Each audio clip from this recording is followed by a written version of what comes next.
Proverbios capítulo 4, versos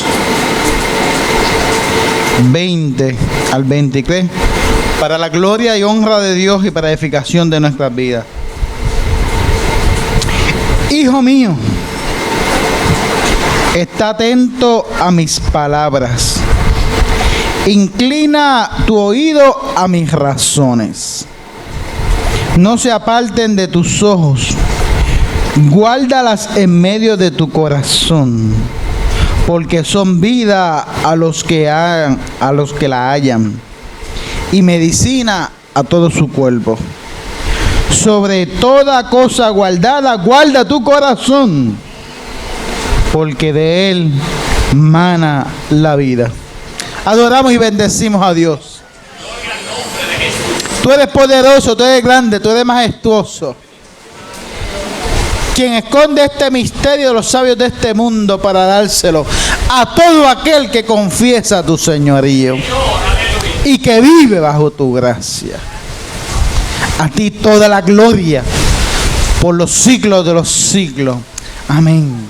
Amén. Ama a Dios y guarda tu corazón. Es el centro de la enseñanza del libro de los Proverbios.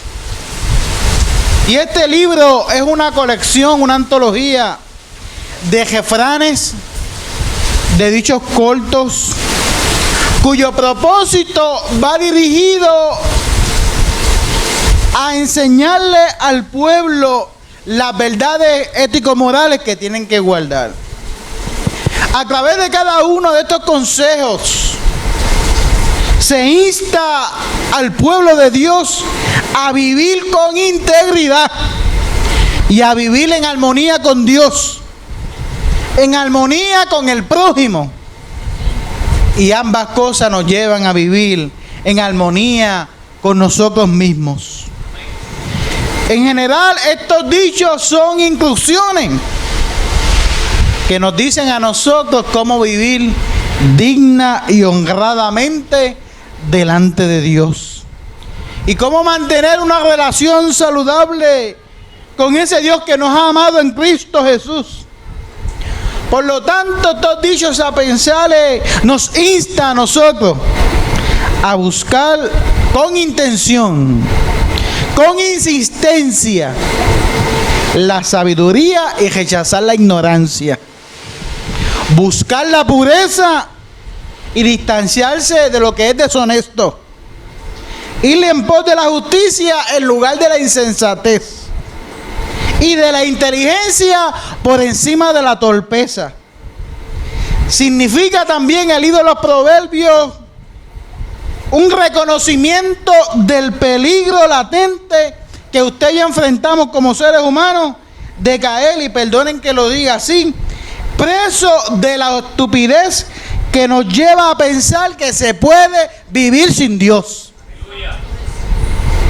El libro de los Proverbios lo que le está dando la instrucción acerca del reconocimiento de ese peligro, de rechazar la insensatez, de olvidarnos lo que es importante, una relación profunda con un Dios que nos ha amado, con un Dios que nos ha dado el privilegio de constituirnos en su pueblo, y de un Dios que sigue insistiendo con voz potente al llamado a la santidad. Gloria al Señor. El proverbista declara y afirma vehementemente en este libro, en ese primer capítulo, donde se halla la sabiduría, donde se halla la inteligencia y cómo se define el verdadero conocimiento. Cuando dice que el principio, el comienzo de toda sabiduría e inteligencia y conocimiento es el temor a Jehová. Temor no implica el miedo que pueden dar la cinematografía del misterio. El miedo no implica esa sensación que nos puede producir a veces las fobias o ese terror que nos causan ciertos eventos. Temor para el escritor bíblico implica reverencia, implica reconocimiento de la majestuosidad y del poderío de Dios. Implica lo que dice el Salmo 100, pueblo suyo somos y ovejas de su prado. Él nos hizo y no nosotros a nosotros mismos. Temor es reconocer que el Dios que se revela en Sinaí, que se revela en Cristo Jesús, es un Dios santo. Amén. Santo, santo. Y que toda la tierra está llena de su gloria. Gloria a Dios. Que es el alfa y el omega. Que es el creador de todas las cosas. Y que nosotros estamos llamados, como en esta mañana, a adorarle, a alabarle, a anclar nuestra vida en esa presencia. Eso es temor a Jehová. Aleluya. Y eso es lo que nos implica a nosotros, que por encima de todo el conocimiento humano, que de todo el conocimiento que podamos desarrollar como humanidad, hay algo que ha sido revelado por el Espíritu al ser humano. Y es el reconocimiento de la existencia, de la presencia y de la acción de Dios en nuestra vida. El Dios que se hace presente. El Dios que encarna en Cristo para caminar con nosotros. Para darnos las herramientas para vencer a los gigantes, superar los obstáculos, para derribar los muros. Pero ese temor tiene también una responsabilidad que mucho nos gusta a nosotros hablar de las ventajas, de los derechos, de los beneficios en la vida de la fe, y poco se nos olvida hablar de la responsabilidad que tiene el creyente. La Shemá en el libro de Deuteronomio nos recuerda en esta oración, que es la más importante para el pueblo judío: amarás a Dios con todo tu corazón. Aquellos que están en esa etapa de enamoramiento, que le dice el novio a la novia: te amo con todo el corazón. Ese amor juvenil, ese amor platónico, el Señor nos llama a amarlo con esa intensidad, con esa profundidad. Y uso el ejemplo de los jóvenes para incluir esta palabra, con esa inocencia, pero también con la conciencia de a quién estamos amando. Señor. Amarás a Dios con todo tu corazón, con toda tu alma. Por eso el salmista dice: de lo profundo de mí clamé a ti. Porque implica que todo mi ser está sincronizado para amar a Dios. El país se paralizó en 2 ocasiones esta semana. Literalmente yo estuve en una reunión donde se paralizó a las 3:40, porque a las 3:45 había que ver la carrera de Javier Coulson.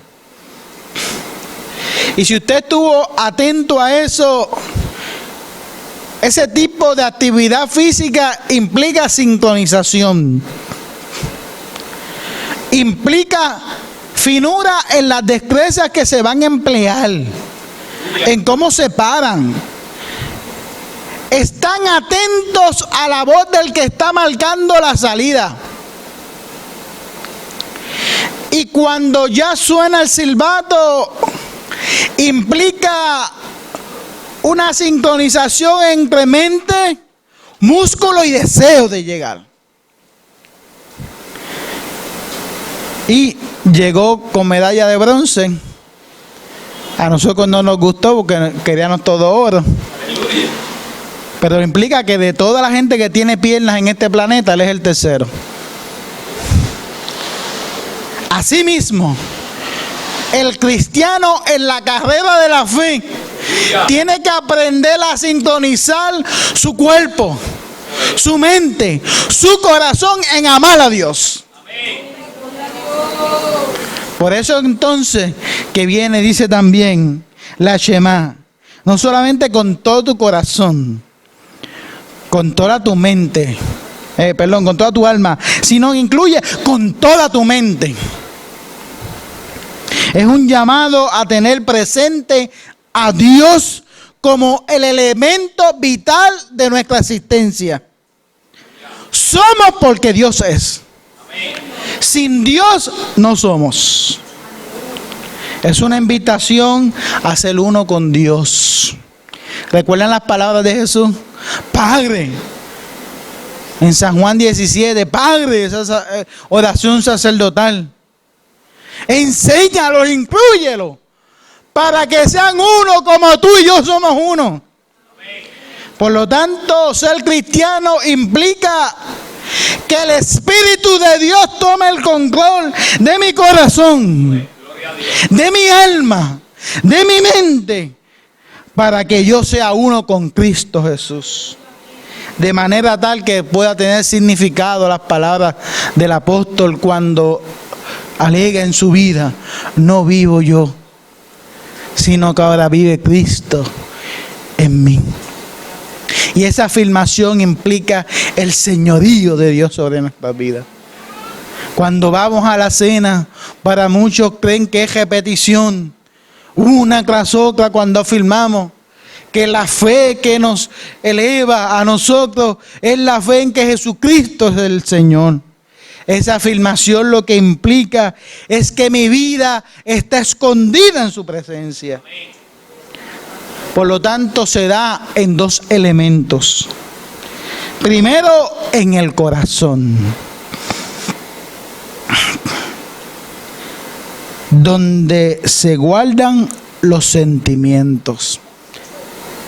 Hoy sabemos que todo se produce en el cerebro, pero yo no sé que de alguna manera la tradición sigue impulsándonos, que cuando estamos enamorados lo sentimos aquí, y cuando vemos llegar a esa chica o a ese chico, como que acelera y como que empezamos a sudar, y cuando queremos regalarle algo dibujamos corazón. Por eso es que hay una canción que decía corazón de melón, corazón. O otra que decía corazón no llores. Porque se identifica como el lugar donde se guardan los sentimientos, donde nacen los sentimientos, donde se pone lo que es puro. Y ese es nuestro corazón, en donde se debe guardar el conocimiento de la realidad de Dios. En la medida que llenemos nuestro corazón con otras cosas que no sean las cosas de Dios, el amor por Dios va a menguar. Se afirma también en la mente. Porque después que pasa la etapa del enamoramiento, en la primera vez usted lo ve bello, bella. Cuando yo vi por primera vez a Esmeralda, yo pensé que era Shakira. Y cuando ella me vio por primera vez, me comparó con Chayanne. Esa primera etapa de los sentimientos.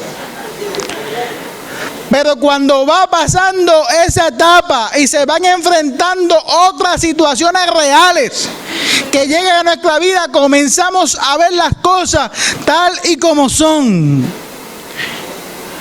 Por lo tanto, ahí es el peligro de romper con las relaciones.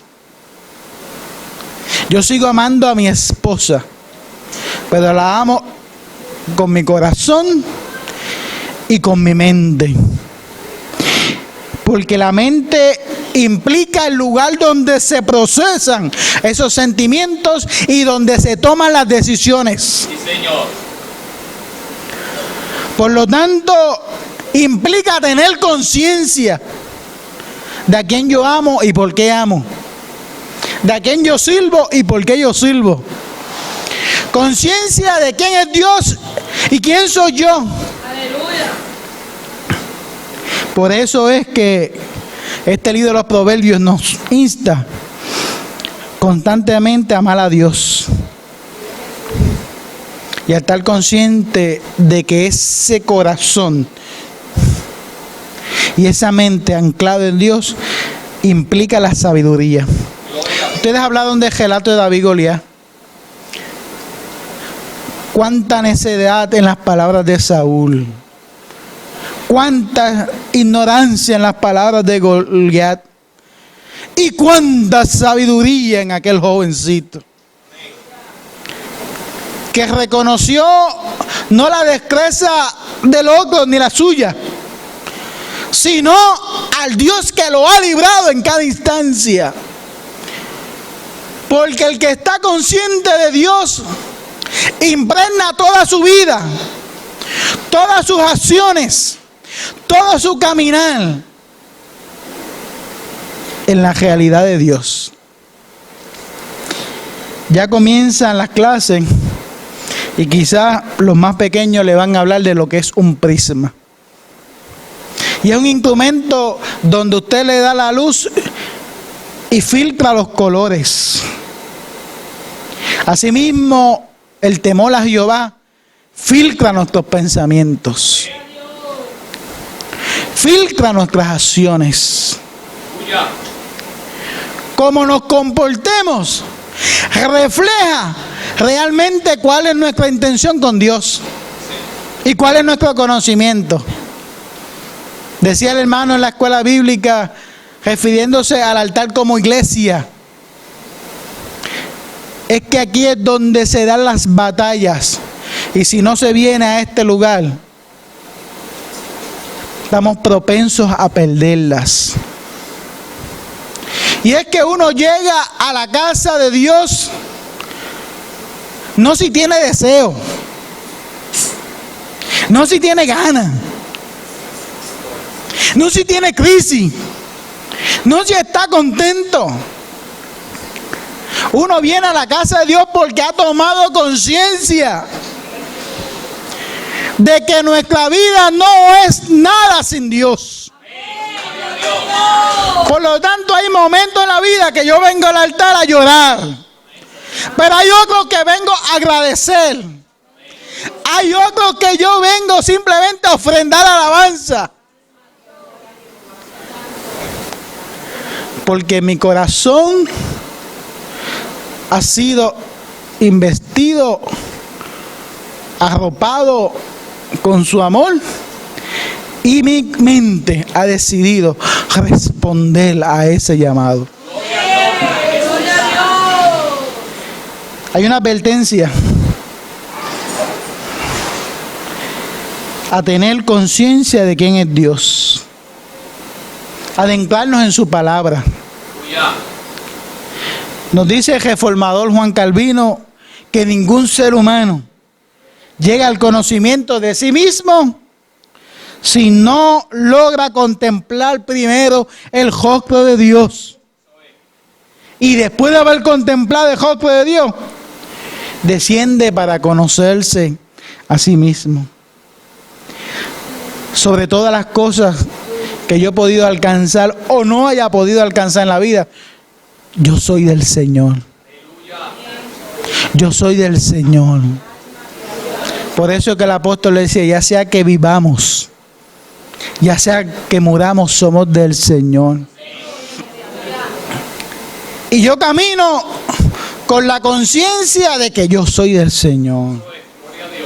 Y duermo con la conciencia de que yo soy del Señor. Y enfrento las crisis con la conciencia de que yo soy del Señor.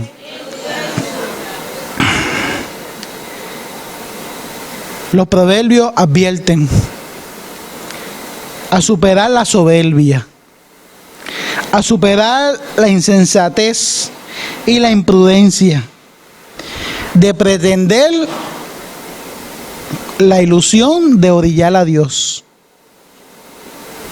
dejarlo en una esquina y considerarnos a nosotros mismos y no a Dios. Eso es lo que yo llamo que nos autoentonamos, que creemos que nuestra vida es más importante que Dios, que creemos que nuestros pensamientos son más importantes que Dios, que creemos que nuestros proyectos son más importantes que Dios, que creemos que nuestras metas, nuestros anhelos son más importantes que Dios. A veces nos encontramos usando a Dios como un cliché, como una marioneta, como aquello de los Muppet Show, donde yo lo puedo sacar y manipular. Y nos autoengañamos pretendiendo que nuestras metas son razón justificada para olvidarnos de lo que prometimos, amar a Dios con el corazón y con la mente. Aleluya. Por eso es que usted ve que hay cristianos que tan fácil se desligan del Señor,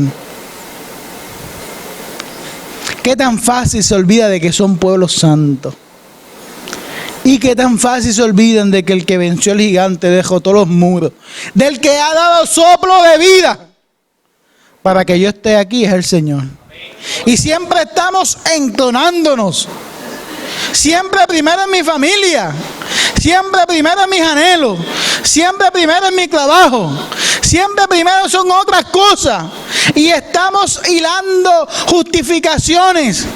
Dios sabe, decimos, que necesito trabajar. Dios sabe que necesito divertirme. Dios sabe, para podernos engañar, y se nos ha olvidado que Dios sabe eso. Y por eso nos dijo: amarás a Dios con todo tu corazón, con toda tu alma, con toda tu mente.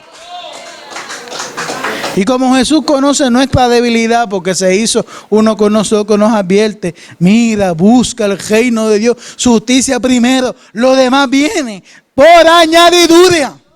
Pero queremos invertir el proceso. Yo dar prioridad a mi trabajo, prioridad a mis noviazgos, a mis relaciones, a mis metas, a mis sueños, y por añadidura vendrá Dios. Qué insensatos somos, dice el proverbio. Ser sabio e inteligente es aquel que esconde su vida en Dios y logra contemplar desde los ojos del alma su excelsa realidad. Esto es quien logra caminar con el Señor. Así la intención de permanecer en esa relación se vuelve ese prisma que va a definir los colores de nuestras decisiones y de nuestras acciones. Superemos el peligro de la autoentonación. No hay nada tan engañoso como el corazón, dice Jeremías. Por eso hablamos en esta mañana de ama a Dios, pero guarda tu corazón, porque de él emana la vida. De ahí surge ese sentimiento, esa decisión por amar a Dios. Pero el profeta Jeremías, testigo de cómo el pueblo puede transpirar toda esta enseñanza, dice: no hay tan engañoso como el corazón. Por eso es que a veces nuestras excusas nos engañan a nosotros mismos y no pueden engañar a Dios. Por eso, en vez de ir de victoria en victoria, estamos de crisis en crisis. Por eso es que tenemos que orar año tras año como cotorra y papagayo por un avivamiento y no lo logramos contemplar. Por eso es que la iglesia de Jesucristo sigue perdiendo terreno ante otras religiones que han invadido esta isla.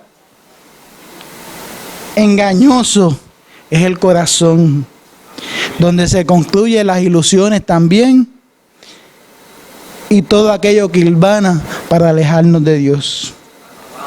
Escuche bien esto. Yo oro, yo me congrego, yo ayune, vengo a clamar al Señor. No porque me guste o no me guste, sino lo hago para someter mi corazón, para someter mi alma, para someter mi mente a la mente de Cristo Jesús. Como ser humano me da deseo de quedarme en casa viendo televisión. Siempre que viene el culto de oración, dan las mejores películas que a mí me gustan.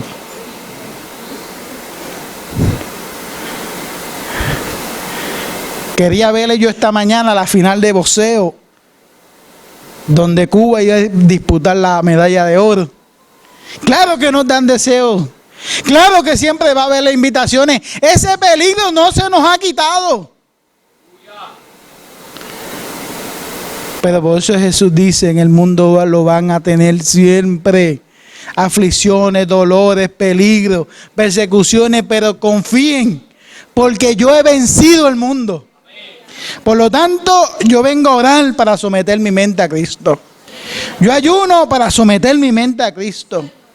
Yo comparto con mis hermanos para someter mi mente a Cristo. Por eso, en ese primer capítulo, el proverbista dice, no te dejes llevar por ellos, hijo mío, apártate de sus senderos. Siempre vendrán voces, las voces del lado, las voces de los compañeros, las voces del otro, las voces de aquel, que nos van a tratar de engañar. Pero si Cristo está en nuestro corazón, si Cristo está en nuestra alma, podemos comprender que vivir en Cristo ha sido un deleite. La sabiduría nos librará del camino de los malvados, de los que profieren perversidades. Guardemos nuestro corazón y vivamos en la fidelidad de Cristo Jesús. No permitamos que ningún sentimiento, ningún pensamiento que nos quiera alejar de ese amor tan genuino, tan real, tan especial, nos aparte de Cristo Jesús. Y siéntase victorioso en Dios. Nos han dado, nos han atormentado, nos tienen en la incertidumbre en ocasiones. Hemos derramado tanta lágrima en la vida. El enemigo se ha levantado con potente adversidad. Muchas veces es difícil aún respirar. Pero estamos hoy de pie y no nos han vencido. Porque Cristo está con nosotros. Camine con el Señor. Y no permite que nada lo aleje de su santa bondad.